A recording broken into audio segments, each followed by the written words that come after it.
داری تو کبھی پاکستان میں ملتا ہی نہیں ہے، وہ سارا وقت دنیا کے چکر لگا رہا ہے، کوئی پیسے نہیں دے رہا۔ سو میں جو آپ سے آج بات کرنا چاہتا ہوں، پاکستان کدھر پھنس گیا؟ ہم ان لوگوں کے ہاتھ میں پھنس گئے ہیں جو 30 سال سے پاکستان میں اقتدار میں ہیں، اور ان کے 30 سالوں کے اقتدار میں پہلے ہندوستان آگے گیا پاکستان سے، پھر بنگلہ دیش آگے نکل گیا پاکستان سے۔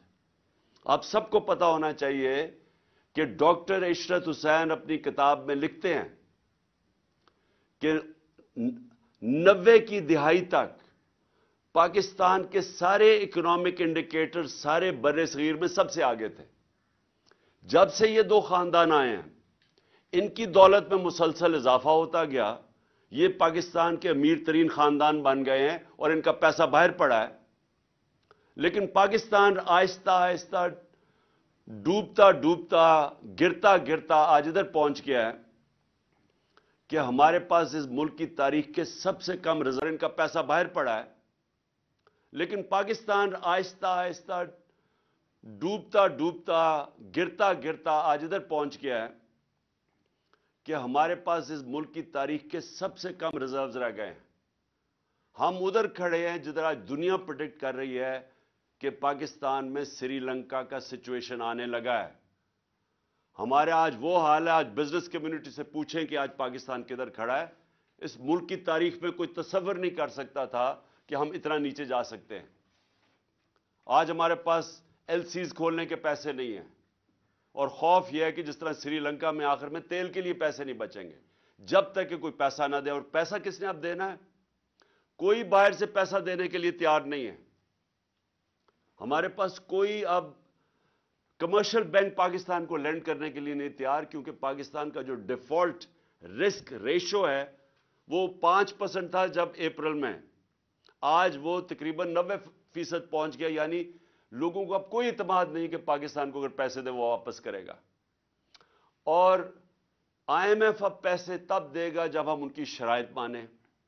ان کی شرائط اب یہ ہیں کہ ہر چیز اب مہنگی ہونے لگی ہے۔ اگر ہم شرائط مانتے ہیں تو اگر آج 50 سال میں سب سے زیادہ مہنگائی ہے تو ان کی شرائط مانگیں گے تو یہ مزید اور مہنگائی 50% اور بڑھ جائے گی۔ ہر چیز مہنگی ہوگی کیونکہ روپیہ گرے گا، اور جب روپیہ گرے گا تیل مہنگا، ڈیزل پٹرول کی قیمتوں میں، بجلی کی قیمتوں میں مزید اضافہ، اور اس کے علاوہ جو بھی ہم سمجھتے ہیں کہ جو بزنسز جو انٹرسٹ ریٹ ہے وہ سکویز ہوتی جائیں گی، بے روزگاری بڑھ رہی ہے، فیکٹریاں بند ہو رہی ہیں۔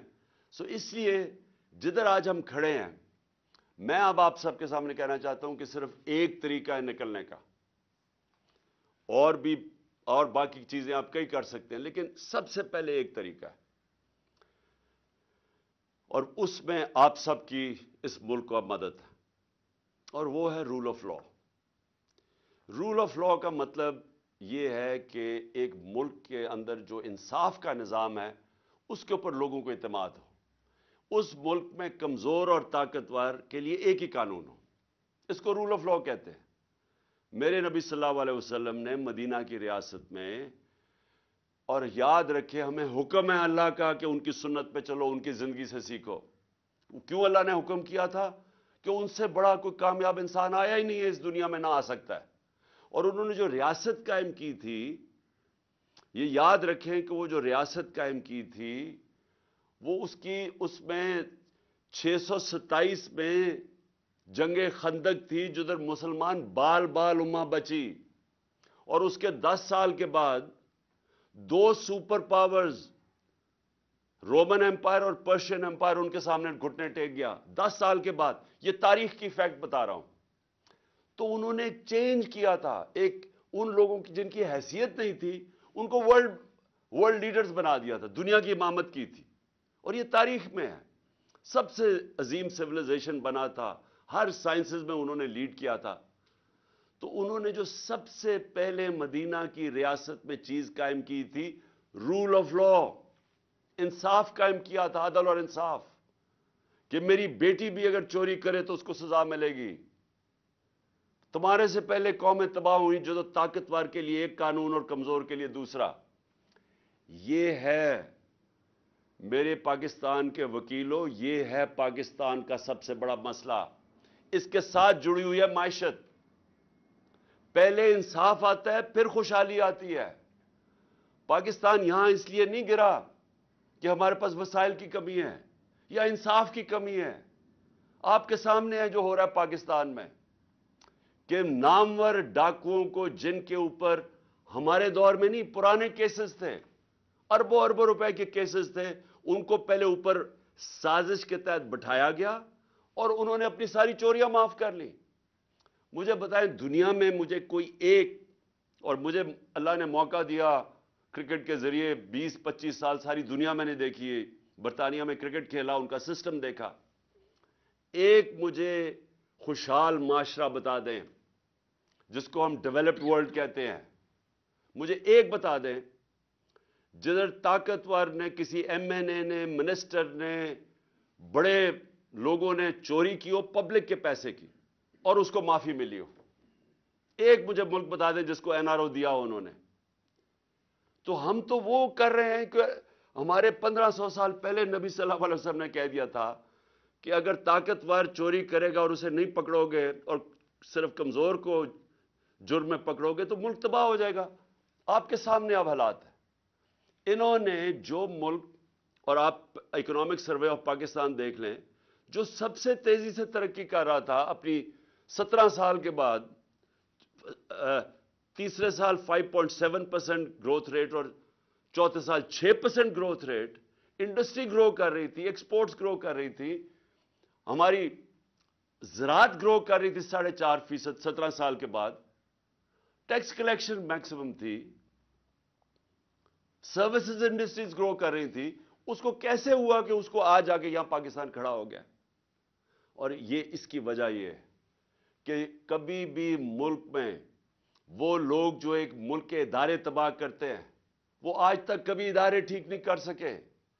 جو لوگوں نے معیشت 30 سال سے تباہ کر رہے ہیں، وہ آج کیسے ٹھیک کرنا تھا انہوں نے؟ یہ کون سا ذہن تھا جس نے پکڑ کے ان کو اوپر بٹھا دیا؟ تو آج اب آگے کا راستہ میں آپ کو بتاتا ہوں. آگے کا راستہ بھی آپ کے ہاتھ میں ہے.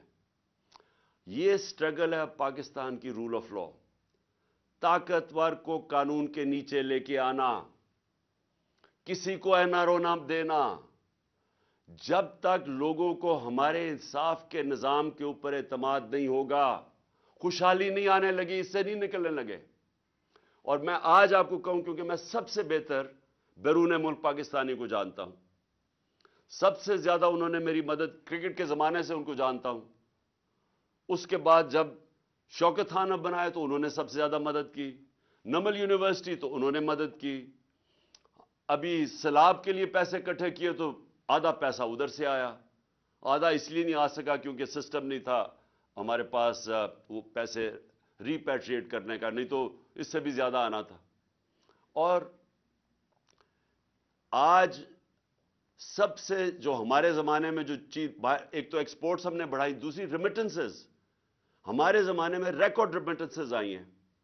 جب ہم 2018 میں آئے تھے تو $19 ارب ریمیٹنسز تھی.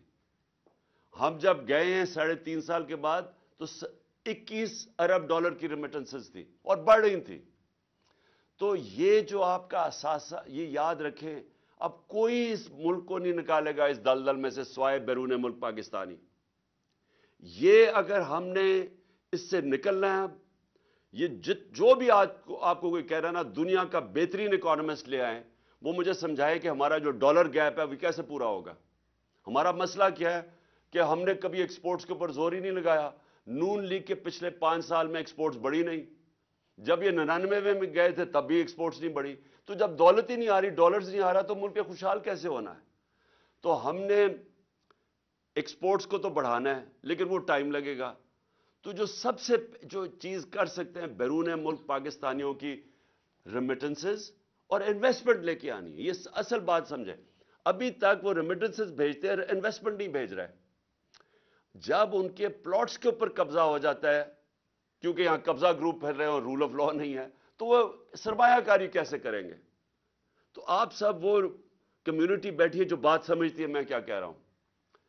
میں نے آج تک کبھی برطانیہ کے اندر جتنی میری 20-25 سال زندگی گزاری کبھی کسی قبضہ گروپ کا نام نہیں سنا. میں نے یورپ میں کبھی قبضہ گروپ نہیں سنے, امریکہ میں کمیونٹی کبھی قبضہ گروپ نہیں ہے. یہ مڈل ایسٹ میں آ جائیں, یہاں جو آپ کے ورکرز ہمارے جو وہاں کام کرتے ہیں, کبھی سعودی عربیہ میں سنا ہے قبضہ گروپ ہے, کبھی دبئی میں سنا ہے قبضہ گروپ ہے. کیوں جا کے پاکستانی یہاں فیکٹریاں نہیں لگاتے, دبئی میں چلے جاتے ہیں, سعودی عربیہ میں چلے جاتے ہیں, ملیشیا میں فیکٹریاں لگا دیتے ہیں؟ کیوں پاکستانی یہاں سے مر کے نکلتے ہیں باہر کئی دفعہ فراڈلنٹ ویزے لے کے, لیکن وہاں جا کے خوشحال ہو جاتے ہیں؟ برطانیہ میں, یورپ میں کیوں جاتے ہیں؟ کیونکہ وہاں رول آف لا ہے, وہاں ان کی محنت کو پھل ملتا ہے. یہاں کیا ہے کہ سارے چور اوپر آ کے بیٹھ گئے ہیں. ہر پاکستان کا بڑا بڑا ڈاکو آج بڑے بڑے عہدوں پہ بیٹھ گیا اور لیگلی اپنے کیسز معاف کروا رہا ہے. یعنی قانون انہوں نے پاس کیا اسمبلی میں جس کی کوئی پریسیڈنس نہیں ہے ڈیموکریسیز میں. اس کا کوئی مثال نہیں ہے کہ بیٹھ کے انہوں نے ایک شک بائی شک نیب کے اندر چینجز کیے ہیں جسے ایک منٹ سے بچ گیا. اور چوریاں, میں پھر سے ریپیٹ کرتا ہوں, یہ جو کرپشن ہمارے دور کے نہیں ہیں, یہ پرانے ہیں. یہ ان کے اپنے دور کے سارے کیسز ہیں جو انہوں نے معاف کروا لیے. اب پہلے مشرف نے معاف کیے, اب جنرل باجوہ نے ان کو پورا موقع دیا NRO 2 دینے کا. اب میرا سوال یہ ہے کہ جب تک ہم سب مل کے اس رول آف لا کے لیے جنگ نہیں لڑیں گے, یہ جہاد ہے. انصاف کے لیے تو سارے اللہ کے پیغمبروں نے حکم دیا تھا. جو جہاد, یہ جہاد کا کانسیپٹ کیا ہے؟ جہاد کا ہر کوئی جہاد کہتا ہے. جہاد کی سب سے بڑی چیز ہے ناانصافی, ظلم کا مقابلہ کرنا جہاد ہے. حضرت علی کا قول ہے کہ کفر کا نظام چل جائے گا لیکن ناانصافی اور ظلم کا نظام نہیں چل سکتا, اس لیے پاکستان کا نظام نہیں چل رہا. تو جب تک ہم مل کے مقابلہ نہیں کریں گے کہ یہ جو لوگ طاقتور اوپر آ کے بیٹھ گئے ہیں اور قانون سے اوپر اپنے آپ کو کر لیا, یہ کیسے ہو سکتا ہے کہ ایکس پرائم منسٹر, سب سے بڑی پارٹی کا ہیڈ, میں اپنی FIR نہیں رجسٹر کروا سکا؟ مجھے بتائیں, عام آدمی جو آتا ہے محنت کر کے اوورسیز پاکستانی اور پاکستان میں انویسٹمنٹ کرتا ہے, اس کا طاقتور سے ٹاکرا ہو جائے تو اس کو کون بچائے گا؟ مغرب میں اس کو بچاتے ہیں. ان کا جو لا ہے وہ پروٹیکٹ کرتا ہے کمزور کو, جس کو انصاف کہتے ہیں. حضرت ابو بکر جب خلیفہ بنے, پہلے تو نبی صلی اللہ علیہ وسلم نے سب سے پہلے عدل اور انصاف قائم کیا مدینہ میں. حضرت ابو بکر خلیفہ بنے, ان کی پہلی سٹیٹمنٹ سن لیں کہ کمزور اور طاقتور کو میں قانون کے سامنے ایک برابر کروں گا, انصاف قائم کروں گا. حضرت عمر خلیفہ بنے, سب سے پہلے انہوں نے کہا کہ میں انصاف قائم کروں گا.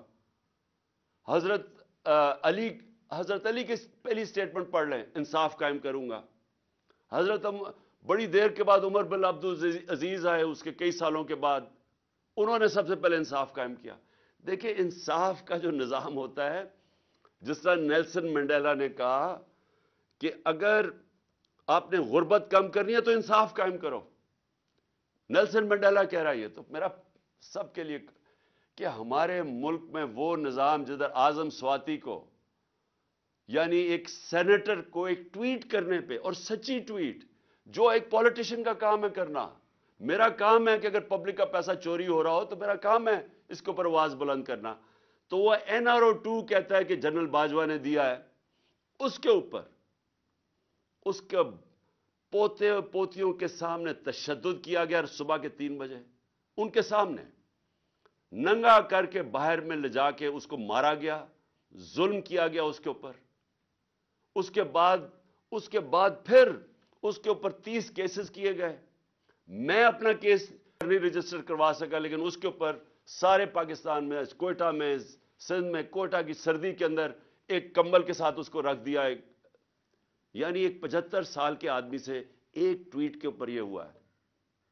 اس کا مطلب کہ وہ اتنا بڑا فرعون تھا کہ اس ملک میں وہ اتنا قانون سے اوپر تھا کہ آپ اس کی تنقید نہیں کر سکے. ساری مغرب میں پاکستان کی بدنامی ہوئی, سارے اخباروں کے اندر آیا کہ پاکستان کے سینٹ کو اس طرح کیا گیا. کسٹوڈیل ٹارچر کی گئی. اس سے پہلے شہباز گل, پھر یہ جو ارشد شریف سے ہوا. تو یہ تو ہماری لیگل کمیونٹی کی سب سے پہلے ذمہ داری تھی کہ ہم اس کے اوپر سٹینڈ لیں. اور میں آج آپ کو کہہ رہا ہوں کہ یہ اب پاکستان جدھر آ کے کھڑا ہو گیا ہے, اللہ نے ہمیں چیلنج کر دیا, یا تباہ ہو یا اپنے آپ اپنی اصلاحات کرو, یا اس ملک میں انصاف کا نظام لے کے آؤ, رول آف لا, نہیں تو بربادی ہے تمہاری. کوئی پیسے دینے کے لیے تیار نہیں ہے.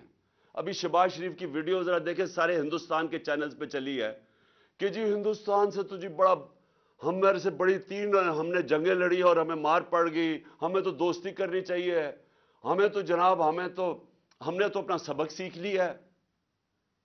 یعنی یہ اس ملک ہم گر گئے ہیں کہ ملک کا وزیر اعظم ہندوستان, جس نے کشمیر کے اوپر ظلم کیا ہے, جس نے کشمیریوں کا جو انٹرنیشنل کمیونٹی نے رائٹ دیا تھا, رائٹ آف سیلف ڈٹرمنیشن, وہ نہیں دیا, اور پھر اسٹیٹہڈ ان کی لے لی ہے, اور ہمیں ہی وہ جا کے کہہ رہا ہے کہ جی ہندوستان سے ہمیں تو بڑی دوستی کرنی چاہیے.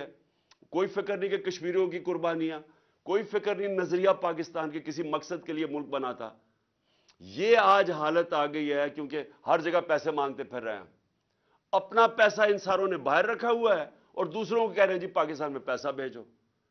میں اپنی آج آخر میں اپنی لیگل کمیونٹی کو یہ کہنا چاہتا ہوں, دیکھیں یہ ہے جہاد, میں اس کو پولیٹکس نہیں سمجھتا, یہ انصاف کی جہاد ہے جو میں 26 سال پہلے لے کے نکلا تھا, انصاف کی تحریک. میں تب بھی, کیونکہ میں مغرب دیکھ چکا تھا, مجھے تو پتہ چل گیا تھا کہ امیر اور غریب ملکوں میں فرق ہی ایک ہے, کہ امیر ملکوں میں انصاف ہے, غریب ملکوں کے اندر انصاف نہیں ہے. فرق ہی ایک ہے, وسائل کی وجہ سے نہیں ہوتے. تو میں تب سے یہ پوری کیمپین کر رہا ہوں, آزاد عدلیہ کی میں نے پوری شرکت کی, جیل میں مجھے ڈالا اس پہ.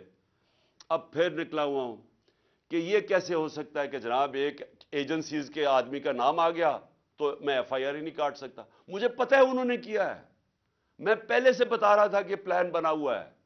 میں نے اس کے اوپر پورا, مجھے یہ سارا جب پلان انہوں نے ویڈیو بنائی اور یہ جو کیمپین کی, اسٹیٹ ٹی وی کے اوپر اشتہار چلائے کہ عمران خان نے توہین رسالت کی ہے اور توہین مذہب کی ہے, اور پورا پروپیگنڈا کر کے میں نے تب کہا کہ یہ دینی انتہا پسند کے ذریعے میرے اوپر واردات کریں گے. میں نے 2 مہینے 1.5 مہینے پہلے جلسے میں کہہ دیا تھا یہ پلان ان کا یہ ہے. مجھے پتا تھا اس کے پیچھے کون ہے, 3 نام میں نے لیے, میں ابھی بھی مجھے پتا ہے کہ انہوں نے کیا ہے, ہر چیز انہوں نے کیا. اس کے بعد پہلے جو انہوں نے پولیس والوں کو کنٹرول کیا, جس طرح پولیس والے جس نے ویڈیو بنائی وہ جے آئی ٹی کے سامنے اسے انکار کر دیا آنے سے. سی ٹی ڈی والوں نے جنہوں نے دوسری ویڈیو بنائی ان سے پوچھا, انہوں نے انکار کر دیا آنے کو. کون ان کو حکم کر رہا تھا؟ ہماری گورنمنٹ ہے پنجاب میں, لیکن اپنی پولیس ہماری بات نہیں سن رہی, کیونکہ ہمارے سے بھی طاقتور لوگ بیٹھے ہوئے ہیں یہاں جو فیصلے کرتے ہیں ملک کے بند کمروں میں, جو اتنے طاقتور ہیں کہ پولیس گورنمنٹ کی نہیں سن رہی ہے, الیکٹڈ گورنمنٹ کی, وہ سن رہی ہے اوپر سے طاقتور جو چاہتے نہیں ہے انصاف ہو, جو روک رہے ہیں انصاف کو. پولیس بھی نہیں آ رہی. اور پھر جو 4 سی ٹی ڈی کے جو ہماری جے آئی ٹی کے ممبرز تھے, چاروں نے جا کے کوئی اور بیان دے دیا جا کے عدالت میں, جب ان کی سٹیٹمنٹس ہیں, اور عدالت کہہ دیتے ہیں جی ایک ہی شوٹر تھا. انہوں میں سے جو ایک جا کے بیان دیتا ہے کہ ایک ہی شوٹر ہے, اس کی اپنی ایویڈنس ہے کہ اس نے چھت پہ جا کے دوسرے شوٹر کی گولیاں ریکور کی ہیں. تو یہ کون ہے جو روک رہا ہے انصاف کو؟ اور میں پھر سے کرتا ہوں کہ چھوڑے, عمران خان ہے پاکستان کا ایکس پرائم منسٹر اور سب سے بڑی پارٹی کے, جس کے اوپر قاتلانہ حملہ ہوتا ہے. میں نہیں انصاف, مجھے میرے اور جو جے آئی ٹی بن رہی ہے اس کو سیبوٹاج کیا جا رہا ہے. اور اگر مجھے کسی تھوڑا سا بھی شک تھا نا کہ یہ 3 بڑی بڑی طاقتور شخصیت جنہوں نے کیا ہے, یہ سارا شک میرا دور ہو گیا ہے. جس طرح یہ پوری کوشش کر رہے ہیں کہ کسی طرح انصاف نہ ملے, تو اگر مجھے انصاف نہیں مل سکتا تو سوچیں کہ عام آدمی کا کیا حال ہوگا. اور اوورسیز پاکستانی وہ کیوں پاکستان میں آ کے پیسہ لگائے گا جب اس کو اعتماد ہی نہیں ہے پاکستان کے جسٹس سسٹم میں. اس لیے میرا پھر سے میں کہتا ہوں کہ اللہ نے ہمیں چیلنج کر دیا ہے پاکستانی قوم کو, اگر آپ نے بچنا ہے تو اس ملک میں انصاف کا نظام لے کے آؤ, نہیں تو حضرت علی کا قول کہ کفر کا نظام چل جائے گا، ظلم کا نظام نہیں چل سکتا. یہ نظام نہیں چل سکتا. اب آگے کوئی پیسے دینے کے لیے تیار نہیں ہے. سیلابوں کو بیچتے رہے ہیں پیسے لینے کے لیے. اس سے پہلے ہم جی دہشت گردی کی جنگ لڑ رہے ہیں، ہمیں پیسے دو. ہم جی بنیاد پرستی کے ساتھ کھڑے ہیں، ہمیں پیسے دو. بیکاریوں کی طرح ہم پیسے مانگتے رہے ہیں، اپنی عزت کھو بیٹھے ہیں. اور آج یہ ٹائم آیا ہے، جو ہندوستان کے ٹی وی پہ دیکھیں جو شہباز شریف کا مذاق اڑ رہا ہے کہ شہباز شریف انہیں کہہ رہے ہیں ہم تو دوستی کرنا چاہتے ہیں، جس میں ساری ہماری غلطیاں ہیں کہ یہ دہشت گردی ہماری وجہ سے، جو ہندوستان کا موقف ہے. اور ہندوستان آگے سے کیا کہہ رہا ہے؟ پہلے آپ دہشت گردی ختم کرو پھر بات کریں گے. اس سے زیادہ ذلت میں نے نہیں اپنی تاریخ میں دیکھی کہ ہمارے ملک کی ہو. اور یہ آگے اگر ہم نے اپنے آپ کو نہ اصلاح کیا تو مجھے خوف ہے کہ آگے مزید ہمارے ملک کے وہ امتحان آنے والے ہیں جو برداشت نہیں کر سکیں گے. بہت بہت شکریہ. پاکستان زندہ باد.